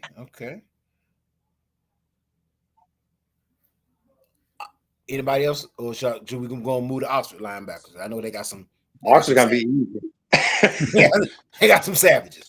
They do. Ooh, Oxford has put out some linebackers. I'm telling They you. have. Yep. Still doing it right now. They are. Yep. Who we got? KJ Britt, Quan Alexander. I will actually put Darius Gilbert at linebacker. Darius Gilbert. Yeah, Keenan Britt. Keenan. Yep. Yeah, Keenan's gonna be even though he's like yeah. But he's got to play linebacker in college. I mean, if we're doing it for high school state, if we just do it for high school state, I would put Wendell Kelly and Keenan Britt at ends if it's just for the high school. And then I would put KJ, Quan, and Darius Gilbert at our linebacker. Gilbert gonna be on the show next week too. Yeah. Wow. How many guys you got coming on the show next week? I pretty much got 4 from each. So Joe, I want you be thinking about your name too as I'm saying this. I got from Oxford, I got JJ Pruitt, Charles McClain, Darius Gilbert, and Bradley Ball. Bradley Ball is like my swing guy. He played at Oxford and coached at Anniston, so he can talk about both. From Anniston, I got Coach Bivens, Buster Pope, Cassinius Moore, and Antoine McClain. Wow. Okay. So they're gonna build. Yeah, it's going down. They're gonna be talking some more between each other. I already know that. They're gonna be going back and forth. I already know that. That Charles McClain is off the chain. But it's gonna be good. It's gonna be good. See, Joe Father Mayor, we don't name them like that. Probably his top guys as well. It's hard not to name those top guys at Oxford at linebacker, though. I mean, we pretty much probably got the same names. Joe may have 1 or 2 that I don't know about, but okay. Who you got, Joe? Who you got? Well, just going back a bit, did we mention Wendell Kelly? Yeah, we got him at. Yeah, we did. Okay. What about Kendall McCallum? Have we mentioned him? Yeah, Kendall. Okay. Wasn't another guy? God, what's his name? Somebody named is it somebody named Tadarian Gamble? Tadarian Gamble. What was he was actually all state as a wide receiver. Oh, okay. Okay, we may want to add him a receiver. I couldn't remember what position. Yeah, he's one that transferred in from Lincoln, I believe. Lincoln, came from Lincoln. Big man Gamble. Yep. I want to see who else on linebacker. I'm trying to see if there's any current guys. It's Keenan Britt. Yeah, Keenan was like the current guy I know from Oxford. Yeah, they got a Fleming kid, but I don't think he's still young, so he's got a couple of offers. Okay. So Jarrell Hill is an Oxford player that we haven't mentioned yet as a linebacker. Okay. But he was an Alabama All-Star. Okay. And played for Samford. Okay. Somebody in chat said Caleb Jennings from Anniston. Yeah, Caleb was pretty good. He was pretty good. The 2019 team that went to semifinals. Their defense was loaded. Yeah, he was pretty solid. Yeah. Okay. Let's move it to the cornerback position. For Anniston. I'm gonna Oh. throw a name out here. A lot of people don't know about Alan Dow. I was going to mention, if no one mentioned him, I was going to say Alan Dow. Alan Dow, late 70s, early 80s. Yep. Started and played at UCLA when UCLA was UCLA. He was a phenomenal player. He's like a big time lawyer now in DC as well. So, of course, Jay Money Lewis is in lane right now. Yeah, Jay Money. I think Jay Money might be the only player. I think Jay Money is the only player in Anniston history to make All-State all 4 years. Yep, we got Jay Money.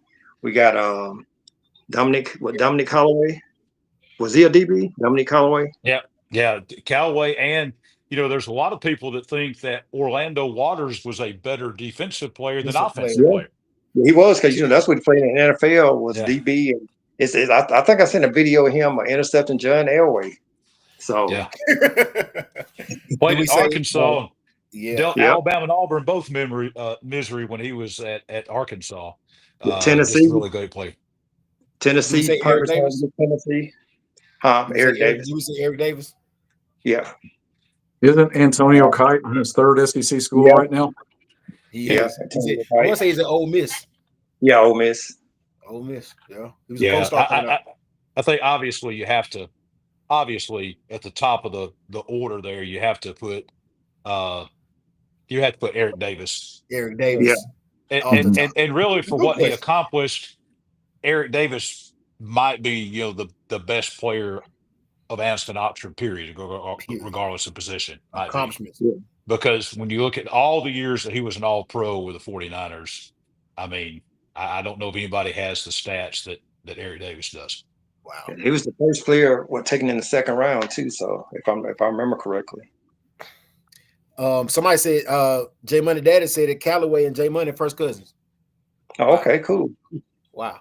Okay. So let's move. I'm gonna throw one more name in. Before we finish. Do y'all remember Robert Taylor? Yes, I saw that name. Yeah, he played at Tennessee Tech, so I think he was pretty solid as well. And he was a great basketball player too, wasn't he? I think so. Yes, and his daughter was like a good triathlete at Oxford. So Now his daughter played basketball at Auburn. She was at Oxford. She was really good too. So okay, let's go to Oxford. Let's talk about these cornerbacks. These corners from Oxford. What we got? How many Fagans we got? Two. 7 of them, I think. Oh no. I actually like Trey Elson at DB. Personally, I do, but Trey Elson, Well, I think he was a safety. Yeah. So I was gonna break it up from corners to safety, like literally separate them. Yeah. All right. So we're doing McClain, that for Bobby McCain. Charles McClain and Bobby McCain. Bobby McCain. That's what I meant. Yeah. Charles McClain and Bobby McCain. Yes. Yeah.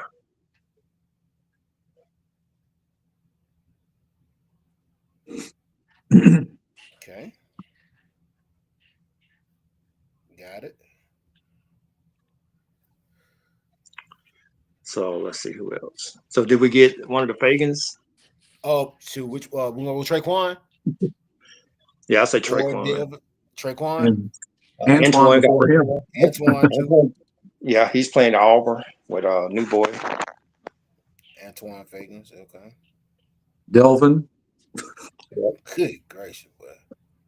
Oh yeah, we forgot on Anniston. We forgot he's going into the Calhoun County Sports Hall of Fame this year. How could I forget Delvin Hughley?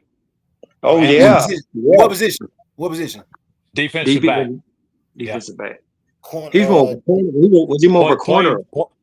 Played 4-year starter at Jack State, and then NFL, 2 different teams. I think Ravens and Broncos. Yeah, Delvin Hughley.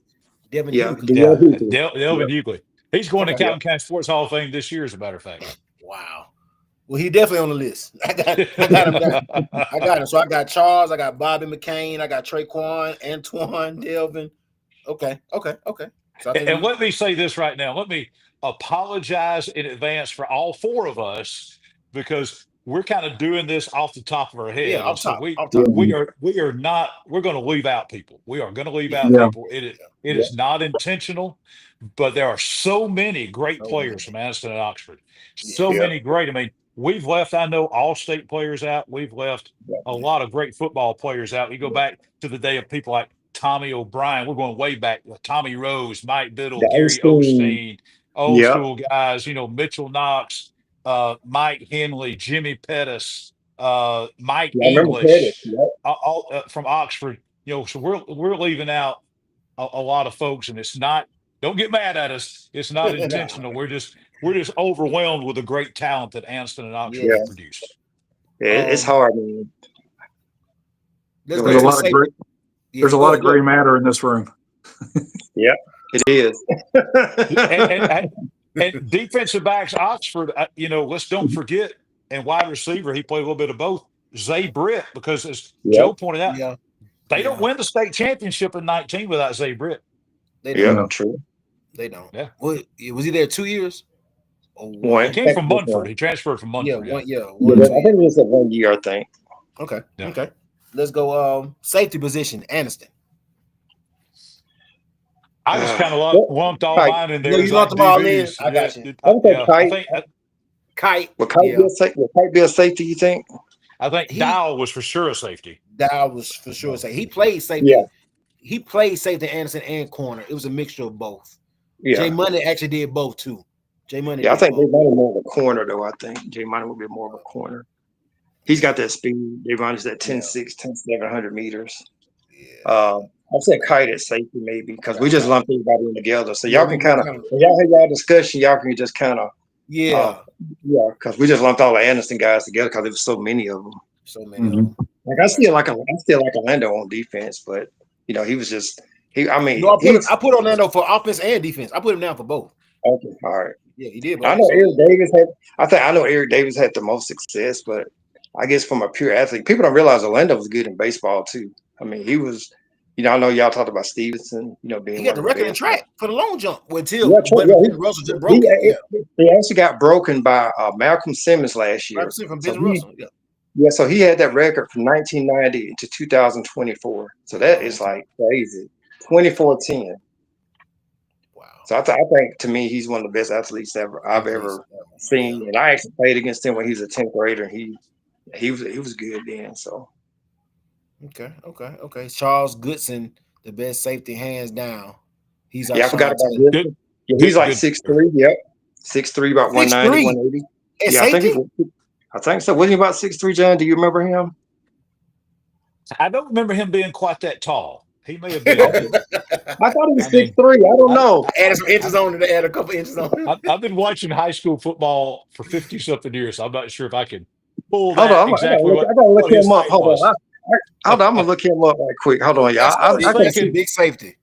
I was thinking Charles was like 5'11" or 6 foot, something. But hold on, let me see. Hold on. I could very easily be wrong. Okay, hold on. Let me see. Can I find that? What's that site, y'all? That lists all state players. I know it. I got to put it's on my phone. AHSFHS.org. Yeah, that's it. Are you on it? Are you on it, Joe? Look him up if you can find him. See, I could have sworn that guy was like he was at least 6'1". Hey, Jay Money Daddy said, Lewis. Who am I looking for? 6'2". How tall? How tall? Easily what? 6'2". Says easily 6'2". Charles Goodson. Yeah, I know he's tall. Yeah, he was tall. I remember him. He was tall. Yeah, he was tall. Well, that's a nice size safety. 6'3", 190. Wow. Yeah, I knew he was tall. I knew he was tall guy. I remember him. Whoa. Wow. Okay. Trying to get okay. We'll put him down 6. We'll say 6'2", and maybe I lost the interest so since he got older. So. As far as DBs go too, Damian Dorsey, I think we mentioned him. We specifically mentioned him for Anniston. Yeah, cornerback. Yeah. Okay. Yeah, he was a good receiver too. He was all conference at Louisville as a return man as well too. So yeah. He pretty much beat Florida State when they upset him on that Thursday night game up at Louisville. Yeah, back in a driving rain. Yeah. Were there any DBs we left out at Oxford as far as safety? Because I said I was trying to separate it, but I know we kind of lumped them in. What was Pettis? Do you remember, John? The Pettis guy from Oxford. What was it? Was he a DB as well or a receiver? I think back in those days, Trey Elston. He was probably both. Yeah, Trey Elston. I think we mentioned Trey first right off the bat. But Pettis played both sides of the ball. I'm pretty sure. Back in those days, most of those guys, back in the 60s when he played, most of those guys played both ways. All right. Yeah, I'm sure y'all left out some people. Like I say, we're doing. He was All-American and an Alabama All-Star an All-Star as a defensive back. Okay, that's what I thought. Yeah, Pettis. Yeah. I think I wrote that name. I wrote that name down. Okay. Yeah. Okay. Wow. So looking at these two, looking at two rosters, the names y'all threw out there, who would you give the edge to? You're talking about if the Oxford roster played the Anniston roster? Played the Anniston roster. I don't know. I don't know. I'd say most years I'd say most of those years that team right there could probably beat Arkansas or Kentucky or South Carolina or any of those things. Good gracious, man. Yeah. I don't know if that Anniston team could beat that Oxford team, but that Anniston or that Oxford team, either one could probably beat an SEC team. Yeah. I mean, you put everybody in their prime.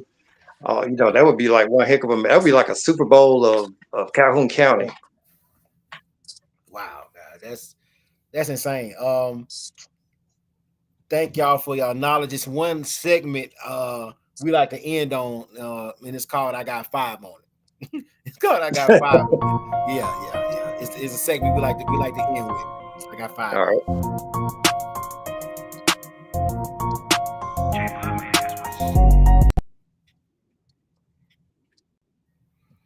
So I have no clue. I'm not even privy to the topic. Whatever the topic is, we got to list our top 5 of whatever my producer finna drop on his screen right now. So, All right. so give it to me. Let's see what it is.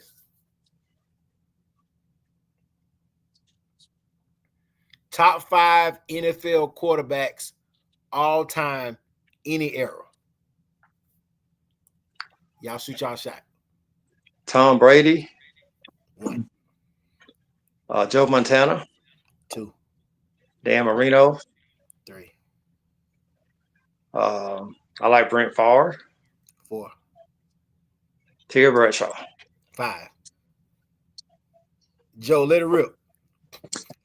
I think Terry Bradshaw's era deserves more run. The rules changed in 1978, and so did the numbers after that because of the rule changes that affected the NFL as far as goose in the passing game. But I'm a lifelong Vikings fan. I'm going to give Fran Tarkenton number 1. He's in the Hall of Fame, and he was a real innovator in the game. And what he was doing back in the day, everybody's trying to do now. And so I'm going to give him number 1. But I think, you could go with a lot of guys from that era, Staubach and Bradshaw. I would want them in that list somewhere. And then obviously, because of the Super Bowl he won, Tom Brady and maybe Peyton Manning. Yeah. Y'all are asking the wrong person on this because I haven't watched. I'm such a high school and college guy. It's going to blow your mind. I haven't watched pro sports of any kind in about 25 years. Oh wow! Strictly high school and college. Unrestricted free agency did it for me. Unrestricted free agency did it for me. I was a huge Miami Dolphins fan back in the day. And then I remember specifically, if you're a Dolphins fan from back in the day, you hated, probably still do, the New England Patriots. And the Patriot I couldn't stand was Irving Fryer. And then all of a sudden, unrestricted free agency comes and Irving Fryer is playing for the Dolphins. I'm like, I'm out. Because if Dan Marino, who I think is the greatest talent-wise, the greatest sport, there's that greatest best. Is he the greatest? No, he never won a Super Bowl. Is he the best as far as talent-wise? That's who I would think. But I was sitting there. I can't imagine being a Green Bay Packers fan and seeing Brett Favre playing for not only another team, but playing for one of your biggest rivals. That blows my mind. So I got out before that happened, and Dan Marino didn't go anywhere, but my fear was he was going to. So, I'm like these guys. I'm older, so I'm going to say you got to put Tom Brady in there. As much as I hate to say it, this, by the way, is not an Anniston A. This is a greatest college football program of all time A. Okay, so as much as it pains me to say it, Peyton Manning. I was not back in the 70s. I was not a Pittsburgh Steelers fan. I was a Cowboys fan back in the day. But you have to say Terry Bradshaw. You have to say that. Who I said Marino, Bray. I think John Elway. John Elway. You have to throw in there and give some consideration to. So Marino, Bradshaw, Manning, Elway. Who else? Bradshaw, I guess. Gotcha. That's probably the 5. Yeah, that's the 5. I think we all kind of got about the same 5. I say Brady, Montana, Mahomes. I love Dan Marino, and I'm a Buffalo Bills fan to the heart. I love Dan Marino. Yeah, I know it's weird. I know. Buffalo to the heart. Dan Marino and John Elway. That's my 5. That's my 5. So that was the we got 2 questions on 5 on it. What's the next one? Oh, top 2. Whoa. Top 2 favorite quotes. Oh gosh. Ooh, I wasn't ready for this one. Okay. I got one. As good as the best, better than as good as the best, better than the rest. That's the only one I got. He said that's the only one I got. That's all I got for you. Okay. Y'all want to go? Y'all want to top 2 favorite quotes? What y'all got? Doggone it. I'm gonna let Joe go I'll first. go. I'll give you thought. I'll go. Well, The only thing you can control is your energy and your effort. All right. The only thing you can control is your energy and your effort. And the second one is, we're all made in His image, so never settle for less. All right. Too good. That's my This is the first ping pong ball that bubbled up in my mind when this question came up. Playoffs. Playoffs. I got That's another what one. bubbled up in my mind. Mine is from a movie, Waterboy. My mama said. I always like that on that show. So. Dex, that's probably my favorite. Wow. Both of my favorite movies would be with football. I love The Water Boy, and I love Radio. That was a great movie as well. Mm-hmm. But, yeah. Hey, John, I got a Waterboy jersey. I'm gonna wear it one day so you can see it. I would love that. I can quote just about that whole movie. Every scene that comes up, I can tell you what's going to. Hey, until you know who was in that movie, they had a non-speaking role. Remember Victor Hall at Welburn? Victor Hall. He was number 63 in the old jerseys and 64 in the new jerseys. I'll have to go back and look at that and see Victor Hall from Welburn. I did not know that. I learned something new every day. Yeah. But my 2 quotes they're going to be stupid, but anyway. I've always liked the quote, it ain't brag if you can back it up. All right. All right. And then my other one comes from everybody who knows me really well, always shocks people, but I am a huge pro wrestling fan going all the way back to 1975. Okay. So I tell people all the time, they say, you know some stuff about high school football. And I'm going, not nearly as much as I know about wrestling. And so I can even tell you the date. It was September 16th, 1996 in Columbus, Georgia. And Sting said, the only thing for sure is nothing's for sure. True. My favorite quote of all time. Sting. Yeah. The only thing for sure is nothing's for sure. Yep, that's true. Hey, great answers, y'all. Great answers, y'all. I want to shine a light on next week's show. Like I've been telling y'all, it's going to be big, and y'all really set the stage for next week's show, y'all. We got a big one coming up. We got big names coming on, man. They actually played in the game. Some people actually played in the game. Anniston Oxford rivalry, y'all. And we want to show you a flyer. We got a flyer ready for next week. So we're going to make this shareable, man. We're going to have everybody in chat sharing it. And they're going to come on. They're going to talk their stuff. And they're going to build this roster. And a lot of the names that y'all threw out tonight is going to be on this roster, y'all. It's going to be crazy. Tremaine Pope, Casinas Moore, Antoine McLean, Coach Bivens, Coach Darius Gilbert now, JJ Pruitt, the Oxford Flash, Charles McLean in the chat right now, Bradley Ball. It's going down next week, y'all. Who's the king of Calhoun County?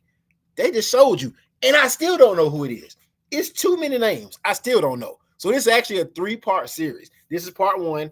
Next week is part 2. And in the 3rd week, they're actually going to build their defensive team. So next week is offensive roster. Then the week after is defensive roster. And y'all, I'm just excited about this. Shine the light on these 2 great teams. Are there any closing thoughts that you all have? We'll go one by one. Any closing thoughts? Oh man, I really appreciate you inviting me to be part of this, man. It was really fun, got to think about some guys I hadn't thought about in a long time. So, I really appreciate the opportunity to kind of go back in time and some of the, older guys and some of the guys I played against. So, like I said, I know some of the guys that we talked about. So I'm just glad you gave me this opportunity to kind of talk about them. No, y'all were worthy. Y'all were worthy of this. Same here. I was going to say, I'm honored that you invited me, and two, just to reiterate a point that we all hit on earlier. Let's get these 2 teams playing again. Yep. Yeah. And I think y'all can make it. Y'all can help make it happen too. Y'all got the juice. Y'all do. Well, my pessimistic side says I don't think they'll ever play again. But then Sting said the only thing for sure is nothing's for sure. So there we go. And let me also say this. We've mentioned, I'm going to put on my hat here for the Calhoun County Sports Hall of Fame. We're in our 20th year. We induct 6 people each year. Our next induction will be June 14th at the Oxford Civic Center. um, and let me explain how the process works, because I think there's a lot of misconception out there about how the process works. If you are out there watching this, you can nominate someone for the Hall of Fame. You can go to our website, just Google that, Calhoun County Sports Hall of Fame, Calhoun County Sports Hall of Fame on Facebook. And there is a form. It's not a big form. It's not a big deal. You don't have to spend a lot of time on it. But we got a lot of worthwhile players that are not in the Calhoun County Sports Hall of Fame that are very worthy of consideration. Here's the thing that most folks don't understand. We have 15 members on our board. None of those 15 people can nominate. They're the only 15 people on the planet that cannot nominate. Anybody else can make a nomination except us 15. And I'll give you the great example of this. Matt Campbell of Alexandria is up until this past year, for many years, for about 25 years, actually longer than that, about 27 years, was the all-time leading rusher in state history, touchdown scoring leader, and all that in state history. That all got broken this year. But he is also one of the leading rushers all time in national history. And he is not in the Calhoun County Sports Hall of Fame. And he has not, I'll just tell you this, he hasn't been nominated. So somebody from Alexandria nominate, because I can't do it, and none of the other 14 people in the Calhoun County Sports Hall of Fame can nominate him, because we don't want to give the impression that we're just putting in friends and good old boy stuff and all that. We want the nominations to come from outside of our board. So if we mention some players here tonight that you think are worthwhile being in the Calhoun County Sports Hall of Fame, and we mentioned a lot of them, we mentioned a lot that are already in there, but we mentioned a lot that are not, please make that nomination, contact us, make the nomination. The deadline for next year will be February 1st to be considered for the class of 2026. So you got plenty of time. Thank you for allowing me to be on here. It was a great pleasure, especially to be on here with such knowledgeable folks like Dex and Joe and yourself. And it was a lot of fun. Enjoy it. A lot of fun. Before I end, that was great information about the Hall of Fame. We'll make sure we share this so people can. I didn't know it worked like that either. Before I close out in prayer, we normally open a prayer, close the prayer. Did this name Dan Caldwell ring a bell with anybody? Good kicker. So somebody told me that it's not even up for debate, that he by far is the best kicker. It is not even close. Dan Caldwell. Look at Charles McClain. We got to shout out Dan Caldwell. They said he was the truth. So I just want to throw that name out there. Okay, Charles. They echoed it. They say he was the truth. They say it was the truth. Okay, so look, thank y'all once again for taking out y'all time, because you did not have to do this, but you did it. A wealth of knowledge, y'all. Y'all set the stage for next week, y'all. I can't wait for it. I'm gonna close out in a prayer. Dear Father, once again, we thank you for blessing us to see another day. Thank you for letting these guys come on, take time away from their family, from their jobs, to come on, just shine a light on the players in the community. Calhoun County, the greatness they were displayed tonight, man. These players and these coaches, they deserve their flowers. I pray that we may continue to just shine a light on greatness. No hate at all. Just pray that we may just show love to those that deserve it, and pray that we may continue to stay focused and just bring great content to the masses. In Christ's name, pray, amen. Amen. Thank y'all. Thank y'all. Thank you. All right, take care. See y'all later. Yes. All right.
so special.